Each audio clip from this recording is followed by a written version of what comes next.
আজকে আমার আলোচনার বিষয় বুড়ো আঙুল দেখিয়ে ভাব প্রকাশ। আমাদের ছোটবেলায় দুজনের মধ্যে ঝগড়া হলো বা এমনি দুজনে নতুন বন্ধুত্ব করলো, তখন দুজনে দুজনের বুড়ো আঙুল আবদ্ধ করে ভাব করা হতো। সন্ধি প্রকাশে বৃদ্ধাঙ্গুষ্ঠের এই একটি সদর্থক ব্যবহার ছিল। এছাড়া বুড়ো আঙুল উঁচিয়ে বা নাড়িয়ে কিছু বলা মানেই কাঁচকলা বোঝানো। আর এই কাঁচকলা খাদ্যগুণ সমন্বিত হলেও বাগধারায় একেবারেই নঙর্থক।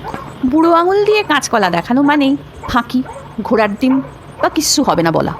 এখানে বাংলা কবিতায় ও ছড়ায় কাঁচকলার কিছু ব্যবহার দিলাম। ছোটবেলায় কাউকে হেয় করতে বা খ্যাপাতেও আমরা এটা বলতাম। একইভাবে বুড়ো আঙুল দেখিয়ে অষ্টরম্ভা বলা হয়, যা বাগধারায় কাঁচকলারই সমার্থক। এ হেন বৃদ্ধাঙ্গুষ্ঠ ওরফে কাঁচকলা এখন বৈদ্যুতিন জগতে একেবারে বাহাদুর হয়ে উঠেছে। আমিও এখন লোককে খাসা হয়েছে, দারুণ হয়েছে বোঝাতে হোয়াটসঅ্যাপ বার্তায় কাঁচকলাই দেখাই। শূন্য থেকে ধন্য চাক কলা।